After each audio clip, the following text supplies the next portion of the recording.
Hello, community, and welcome back to another Keeping It Real with Dr. Anita podcast.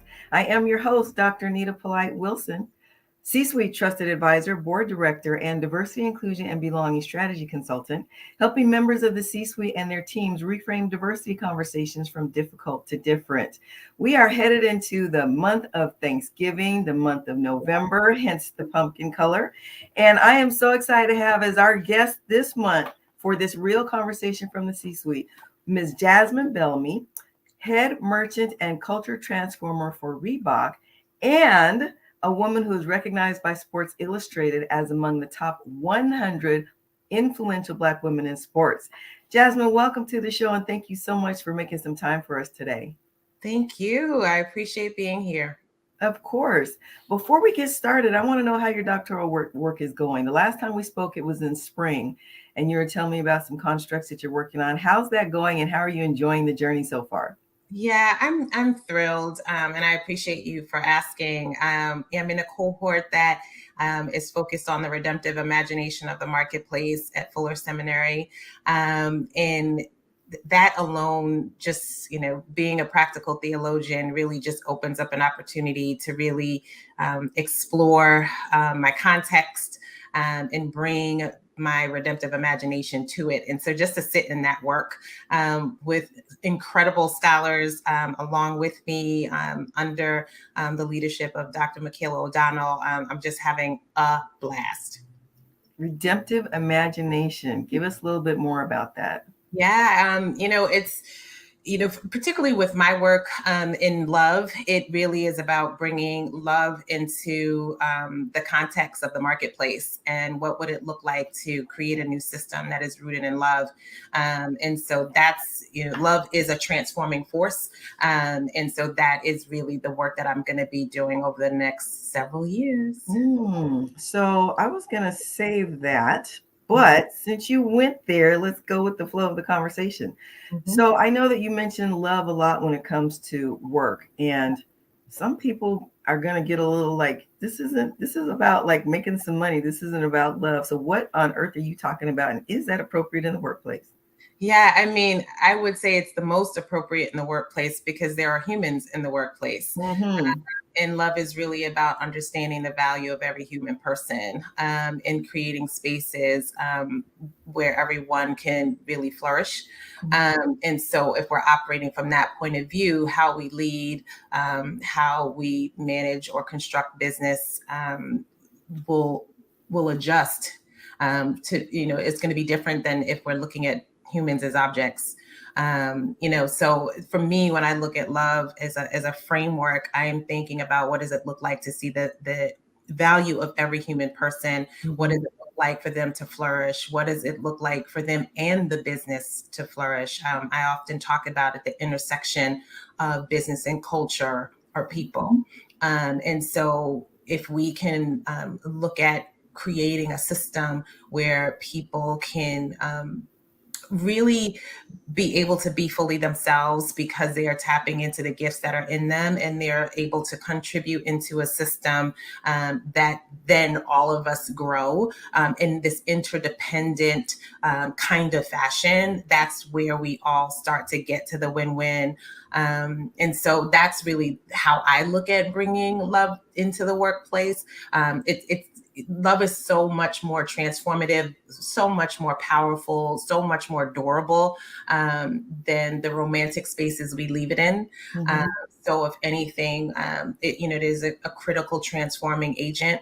And for me, it has unleashed more courage, more creativity, more grace, more power than I would have ever imagined. And so to me, it's about living and leading a life full of love. And what does that look like in any context that I'm in? I would agree with everything that you've said. And as you were speaking, it reminded me of a conference that I went to when I was still, I would say, maybe my late 20s, my early 30s. And I was still a developing young adult in terms of a professional. And I had gone to a conference. And one of the speakers at that time said, is leadership a spiritual activity? And in my mind, I'm thinking, absolutely not. You're here to do a job. You either meet the goals or you don't. And in my mind, I'm just having this discussion. And he said, It absolutely is. Because when you think about it, if someone says to you, wow, what that person said just crushed my spirit, or wow, just having you in the room really lifted my spirits, then it is a spiritual activity because you're dealing with the essence of a person. And to your point, it's not just someone who's showing up getting a job done, but it's the individual who's bringing their talents to the table.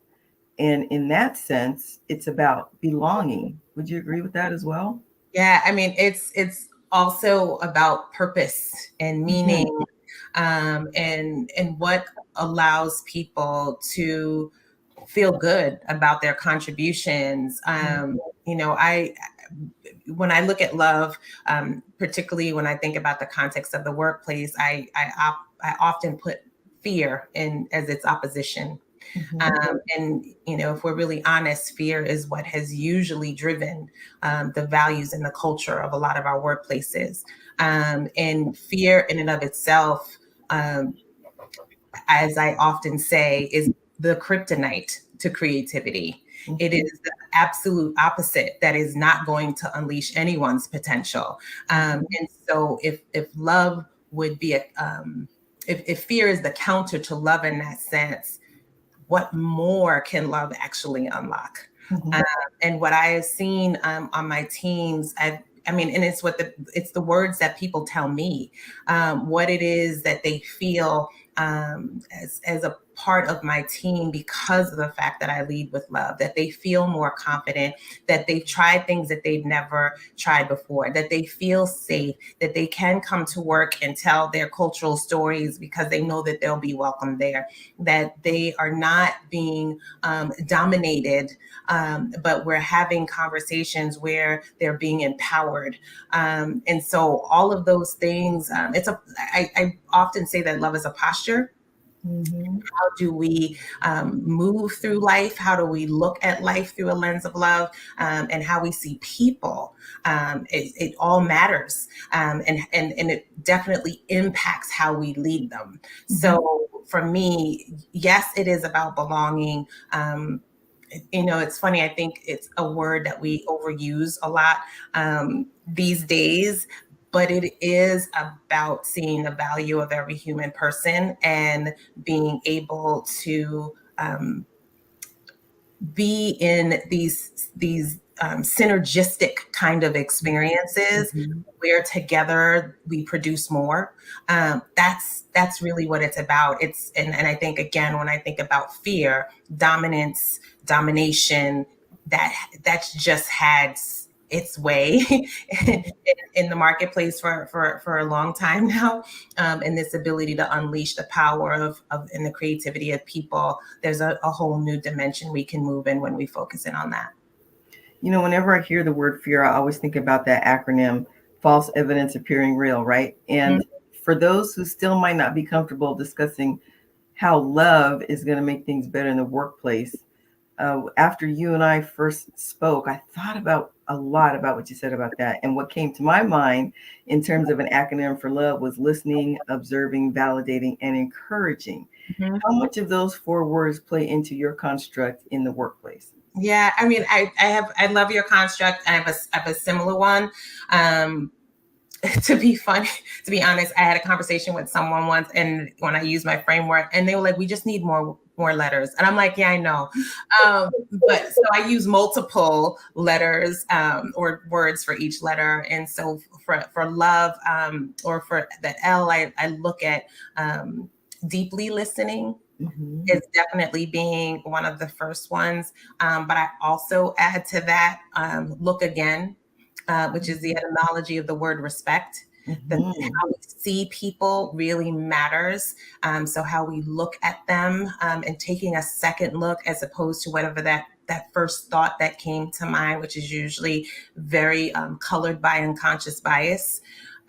For me, my O is, I think yours is observing, you said. Yes. I, mine is very framed in open-minded, open-hearted, and particularly open-hearted because I do believe this posture of love is a shift from the head to the heart. So becoming open-hearted, but open-minded, also being open to change. What I've learned is that we are transformed in community with people. The more we open to listen to their stories can shape and change us. And it's our willingness to be changed by them is a big part of that openness for me as well. My V is value, and it's also vulnerability. So that value of understanding the human person, the respect of the human person that is in front of us. We could be of very different capabilities and capacities, but honoring that person to me is the value piece. And the vulnerability really comes from this place of never feeling like you have the answers for everything, that we have not arrived. And in our intellectual pursuits, we think that we have to know everything. And the truth is, we don't. We know in part. And so when we can come to the table in a very vulnerable space, to be able to be open to listen and to learn and to be transformed by others, or not even, this idea of not driving to your own conclusion, but what might arise when we're in conversation with each other that actually comes to a great conclusion or a great next step. That's being vulnerable. Most of the time I see folks who are in a position where they are trying to drive everybody to believe the thing that they want. Versus when we come in a space of vulnerability, we are opening ourselves to be shaped and transformed by what shows up. That whole idea of belonging that you mentioned, that all of us in here together can contribute, and then I can be shaped and changed as well. So vulnerable to me is really critical. And then E for me is emotional well-being, expansiveness, this idea of that there is how I am doing, how my well-being is intact has a lot to do with love and how I can lead with love. If I am not well, I am not going to show up well in my in exchanges with people. We are often very focused on what other people are doing, but we don't necessarily turn the lens on ourselves to see, what am I doing? How am I showing up? Am I examining my own heart? Am I examining my bias that I brought to the table? What ownership am I taking? That E of my emotional well-being is really, really critical. And the fact that when we are leading with love, when all of those that posture is in place, we become more expansive. We grow, we transform, we change. It's not just our context that changes, but we're changing as well. So this idea of expansiveness becomes really, really critical too.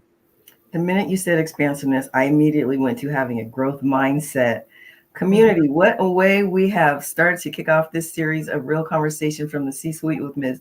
Jasmine Bellamy, the head merchant and culture transformer at Reebok. Just in case you didn't catch all those nuggets, community, I was taking notes.